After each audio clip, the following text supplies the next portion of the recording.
The purpose of today is to get input from the community as we consider, and the we here is the school board, the Board of Trustees of the day school, the vestry of the church, and the Diocese of Texas, who owns our land, about the direction and the future for St. Stephen's on this block.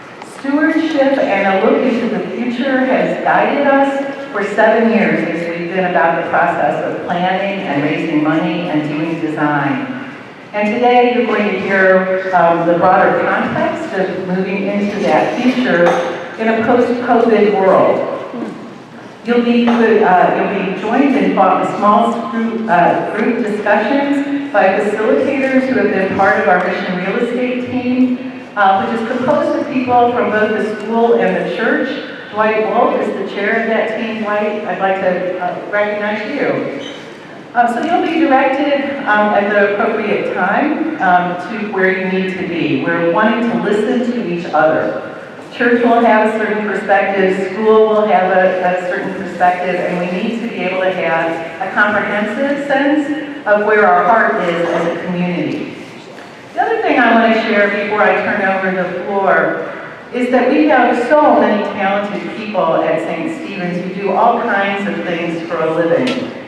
The people on the Mission Real Estate team have real estate experience, legal experience, development experience, but utilizing the diocesan ethical principles, nobody that's involved in this process will bid on this process. And if you are interested as a vendor in bidding on this process, you need to leave because that would be a conflict of interest for you to be part of this planning process. It would give you an inside track, which we don't think is just. It's not that you're not welcome, it's not that we don't value you in the community. We just want to make sure this process is trustworthy and true, and that we're being compliant with diocesan guidelines on professional services. I like that distillation of values into fancy coffee or regular. We're going to try and get a little bit more nuanced on that front today, but it's a good starting point for us. It's a pleasure to be here with you. I'm Kate Licknon with HR&A Advisors. Just a quick overview of what we're going to be doing today. We're starting with a presentation to orient everybody in terms of where the St. Stephen's community has been in its planning and discussion around the campus, where we may be going, some of the core questions that we want to address and get feedback from you on today. Then we're going to be breaking out into small group discussions with representatives and members of the church community in this room and members of the school community upstairs around facilitated breakout tables, and we have facilitators for each of those conversations. And then coming back together so that we hear what everybody has to say and what all of our priorities are that should be informing our work going forward. So again, I'm with HR&A Advisors. We are joining this effort with a group in Vandersall Collective.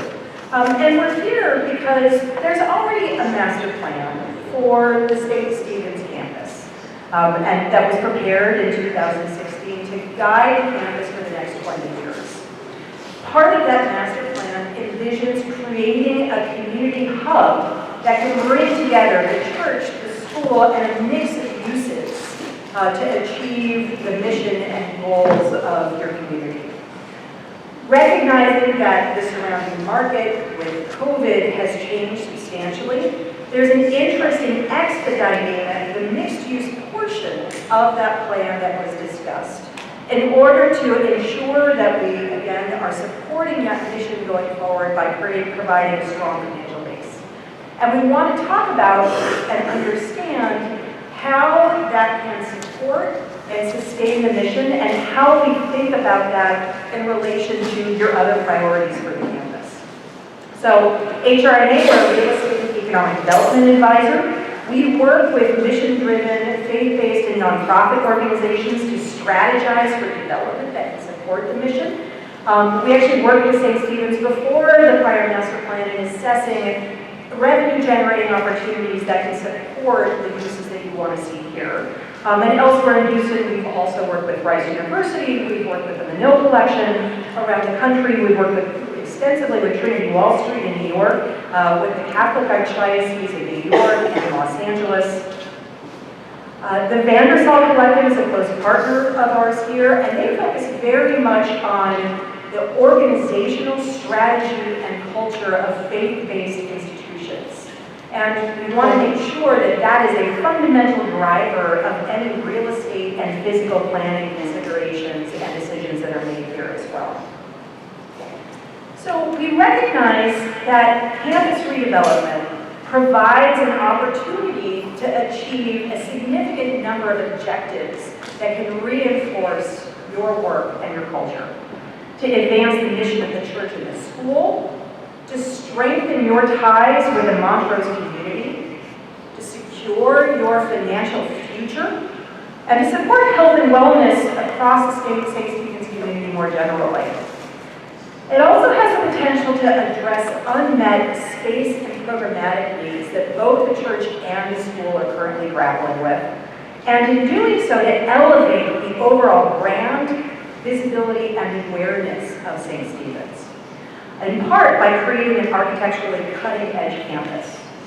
Now, we didn't just make these up. This comes out of an extensive amount of planning, conversations, and visioning that have taken place over years across St. Stephen's. So where have we gone? Where are we going from today? In 2016, St. Stephen's engaged Gensler to develop a 20-year campus master plan. And that's where we're starting from today.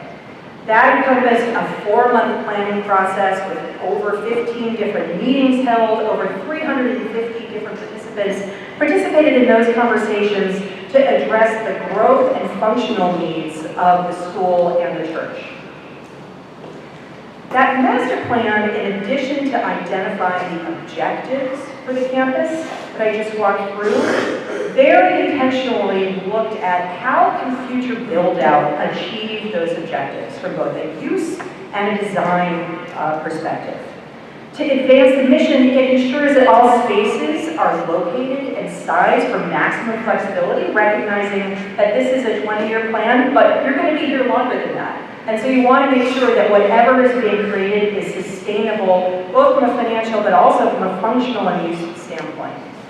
To strengthen ties with the Montrose community, it envisioned fostering 24/7 usage of the entire campus and offering within that shared green space and amenities. To secure the financial future, it included a 130-unit residential component with commercial space at the ground floor that can be a revenue driver to help achieve the rest of the plan as envisioned here. And it increased the total amount of outdoor space for playgrounds and other moments of respite to support health and wellness within the community. It quadruples the square footage of space on the campus to meet programmatic needs and more than doubles school capacity. And to elevate brand and awareness, creates a very iconic street presence to announce St. Stephen's to the Montrose neighborhood and anybody coming through, with highly desirable campus amenities, and thought carefully about how the architecture could be phased in along with new construction. So this was the master plan. It envisioned 3 phases, and this again was from 2016. The first phase that was built on that was provision for the existing parking lot, so not disrupting any existing uses. Encompasses a welcome center, a coffee bar, a new orientation classroom, middle school space, and offices. This second phase, which is on the lower portion of the campus, envisioned new orientation, primary and lower and middle school space, as well as the new residential or mixed-use building, again, as a driver of revenue to help achieve these goals. And then in the third phase, so further down the road, envisioned potentially reinvestment in the nave, new high school classes, as well as supporting storage, dining hall, and music facilities. Now, it's important to note, as Lisa mentioned at the outset, outset here that all of this envisions is being done on a ground lease. St. Stephen's is not talking about selling property. This is property that is owned by the Diocese of Texas, which needs to be a very close partner throughout all of this. And so there's a very strong recognition that St. Stephen's, both the church and the school, are very closely connected to this site and this land, and that this needs to be sustained as part of your long-term future. Now, since that master plan was created in 2016, work has been done to advance that phase 1 building that I talked about. Again, on the parking lot, so not disrupting current operations. It envisions 2 new spaces for orientation classes, space for the middle school, a choir room, and offices for the rector and head of school. It also envisions new landscaping and a new playground and courtyard, renovations to the nave that are connected to the Welcome Center. Again, built on the surface parking lot, so minimizing disruption, but still enabling 44 new parking spaces. And design for this has been underway and discussed extensively. Part of why we're here, though, is a recognition that the impact of COVID and broader economic trends requires to think more rapidly than originally anticipated around advancing that mixed-use component of the plan that was developed. St. Stephen's has seen a change in worship attendance, a decline of 11% on an annual basis over this period. And since 2016, school enrollment has dropped by 41%. You're not alone in this. These are challenges that are being faced by institutions locally, regionally, and across the country. But it has a significant impact on the financial considerations and operations, and we need to think about that in connection with implementation of future growth. This has also meant a 7% decline in revenue from 2022 to 23 as expenses have continued to grow along with inflation and other factors. At the same time, the market overall has seen an increase in construction costs substantially over 4% even since the first half of 2022, which means that the economics of delivering any component of the projects we're talking about are substantially different than they were in 2016. So we want to think about how can we expedite new revenue streams that can sustain the mission and help achieve the rest of the vision that was anticipated for the campus. So this is the first revisited conversation. Again, this is building from a substantial amount of work that was done in 2016. Our goal is in this conversation to confirm whether this is still the vision that you have for the campus and the core design principles around that, and in particular, the priority uses. We're, after this, going to be going and meeting with many of you through focus groups on a more targeted basis before coming back later in the spring for a second workshop to really talk about, well, what is the potential direction going forward? And all of that is anticipation of releasing and launching a developer solicitation. So how do we engage a development partner to help us advance these goals, advance mixed-use development, and advance the vision for the campus? So I'm going to pass this over to Elizabeth to talk about not where we've been, but where we want to go. Thanks, Kate. So now that we have that context, we do want to start diving into what could happen on campus and what could redevelopment look like. So there's kind of 3 primary buckets you can think about in terms of how what happens on this campus can advance St. Stephen's core values while also generating needed revenue. So we can think about the uses. So what uses will be on site and how can those reflect St. Stephen's core values, which are stated here in terms of cherishing the future, practicing service, affirming individuality, questioning everything, building relationships, and reflecting belief. So uses like affordable housing or infant care or health and wellness space, those are some of the uses that came through in the last master planning process in terms of programmatic uses on site that reflect those values. Redevelopment can also, through its design, reflect St. Stephen's values. So thinking about how the physical look and feel of the campus is aligned with who St. Stephen's is as an institution. So using green principles, creating new open space, ensuring that spaces practice universal accessibility, and creating safe space for all. Those are some ways that through the design, we can build spaces on here that align with church and school mission and values.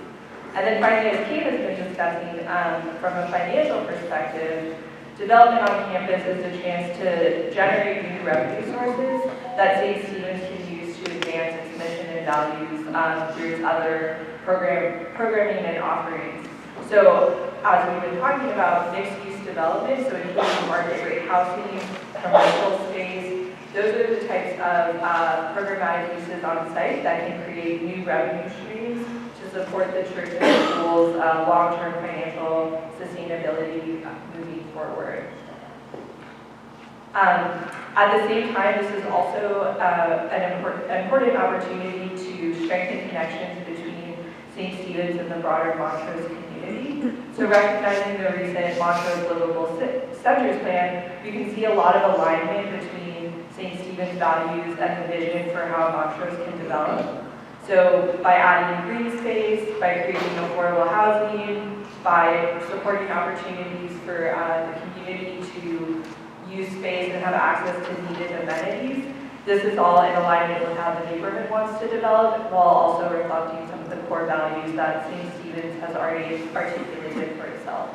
So there are a lot of opportunities as we think about the use and design for St. Stephen's to strengthen its role as Montrose's living room moving forward. There's also opportunity, again, thinking about how St. Stephen's interacts with the broader community, for St. Stephen's to pursue what's known as the community hub model, and that's really rethinking the role of how a church uses its worship space in terms of welcoming in other community users and serving as a community hub. So it's this idea of building an ecosystem of like-minded people and partners who share a common vision and share space so that they each have space to advance the work that they're doing. And as part of the community hub model, there's an important place on expanding who feels ownership of the space and who feels welcome, such that it's not just viewed as a church space, but as a true neighborhood hub. And we'll see some examples of this in the next few slides. So we did want to help spark inspiration before we move into discussion, talk about a few examples of how churches elsewhere have integrated mixed-use development into their campus. So we'll talk through these examples in turn, but there are opportunities, there's a lot of different models by which churches can adapt their operations, add programs to their campus, and think about design in terms of how they redevelop. So there's examples where a church maintains a separated space, so adds uses to their campus without altering the initial worship space. We see examples where churches pursue an integrated design, where a multitude of uses are combined in a single structure. And then we'll also touch on an example of the fully integrated community hub. So as mentioned, this is an example where the church is no longer the sole or primary user of their worship space.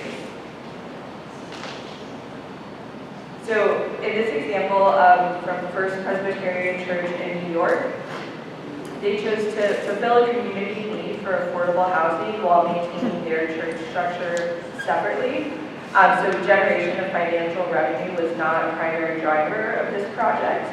Rather, the church found partners and secured state sources of funding and subsidy to enable the affordable housing structure to be built on their campus. So they were meeting a community need for affordable housing while maintaining their church structure as is. In thinking about an example of an integrated structure, this is an example of a church in Vancouver, Canada, where the church partnered with a private development partner to create a single integrated structure.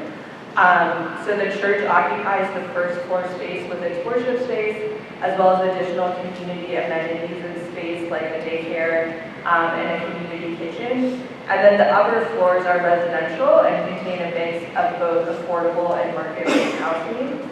So the church maintains the ownership of its space, while the private development partner owns the market rate units. So this was a model that enabled the church to generate new revenue by partnering with a development partner and constructing market rate uses on its site while also meeting its own space needs in the same facility. And then the last example we wanted to elevate is a church, another Canadian church called St. Jack's, that really embodies the full community hub model. So facing significant repair needs, this church pursued a pretty wholesale reimagining and transformation of its property into a neighborhood hub that serves a pretty wide range of users, including a community circus nonprofit company. So the church now is a community hub, shares its space with dozens of different nonprofits that have access to heavily discounted space, and it's really become a community center and is not viewed as a traditional house of worship. So these examples are meant to start prompting ideas and sparking your imagination. We'll soon be moving into discussion and thinking about ways that campus redevelopment here can meet the needs of the church, the school, and the community. And as we've started to talk through, an important consideration that we'll have to be keeping in mind here is the balance between advancing St. Stephen's mission, but while also securing the church's financial future. So as we had talked us through, the financial situation from 2016 to now has changed significantly. So as we think about what is financially feasible and how much value can be generated by market uses like market rate housing, there's going to be trade-offs, of course, between maximizing revenue so that St. Stephen's can advance its mission versus providing uses on site that reflect and align with mission and values. So the most obvious example is with affordable housing. So while the inclusion of affordable units certainly advances with, it aligns with the church's mission, it'll require subsidy and will not be revenue positive. So as we move forward and think about a development program that works for the church, school, and community, there's going to be that question of trade-off and striking the right balance between market rate units, affordable uses, community space, and other uses that are mission aligned but won't be income generators. And then the last thing we wanted to touch on before we move into small group discussion is around design considerations. So we spent some time talking about the uses. We reflected on the values that govern the last master planning process. And these 6 design principles come from the last master planning process as well. So in thinking about the appearance and scale of development on the campus, these were the principles that emerged from engagement and past planning. So wanting to see development that creates a 24/7 environment, so ensuring there's users beyond the church and school who are activating the space at night and on weekends. Development that expresses principles of universal design, so reflecting inclusion and universal access, as well as development that uses principles of green design, so thinking about energy efficiency, building materials, and how the natural environment is integrated and welcomed into the built environment. There's definitely a desire for multi-use and mix of uses, so both creating spaces that can be used by a multitude of users, as well as introducing new uses onto the campus. Design should be beautiful, so the aesthetics do matter, and there's a desire for that to be reflected in how the architecture of the buildings is designed and delivered. And then lastly, one of the last design principle is around scale, so wanting the campus to feel intimate and not institutional, so ensuring that that is not lost in how the campus is redeveloped. So now we're going to move into the small group discussion portion of our conversation here. So before we do so, just wanted to highlight that we'll be using the mutual invitation approach to communication. So your facilitators will talk through this, and I'm sure many of you at St. Stephen's are familiar with this approach. But just want to ensure that everyone has a chance to share who wants to. So don't want any one person to dominate the conversation, but rather ensure that we're inviting everyone in to share their perspective. And then I'll briefly highlight the discussion questions before we move into groups. And again, your facilitator will have these questions at the table, so don't worry about memorizing them now. So we're going to want to spend some time thinking again about how development can embody the values of St. Stephen's. So the first step, wanting to think about if the values that govern the past planning process are still relevant and should they continue moving forward. And then thinking about that trade-off we discussed, so how can we prioritize generating revenue to support mission versus accommodating mission-oriented uses like affordable housing on site. And as part of that, thinking about when we are introducing mixed-use development on site, what uses are appropriate and desired for ground floor spaces that are included, whether that's retail or some other form of commercial space. And then thinking about the community hub model, wanting to get perspective in terms of how integrated we can imagine the church, the school, and the community in terms of new space that's included on campus. So what can that look like physically in terms of new space, as well as programmatically in terms of uses that are included. And wanting to spend some time particularly in terms of uses that can strengthen connections between the church and the school, and build a sense of, one St. Stephen's. And then the last set of questions is focused on the design side. So revisiting the design principles from the past master planning process and gauging perspective in terms of, are these still the right design principles? Do they still reflect our priorities? Thinking about if there are other specific design considerations that should govern future mixed-use development included on site, particularly around the environment and open space.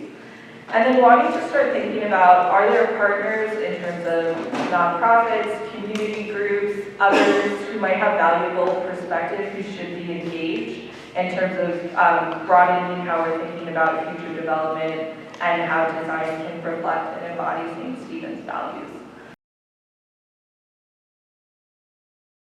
I think we're going to wrap up. We want to talk a little bit about next steps and then see if there are any questions.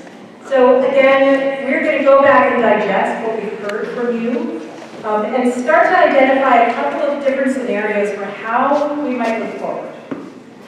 Have some further discussions in smaller groups through some focus groups to make sure we're not missing some important details and nuance. And then come back to you to talk again about what that path may look like, based both on the results of this conversation, as well as digging into some of the questions that you've been raising around financial sustainability, operations, those sorts of essential components to understanding how to move forward with development. Only after we have those conversations, we'll be going out to the development community to identify partners to move forward hand in hand with you. So we are looking forward to coming back, to hearing more, and to furthering the conversation.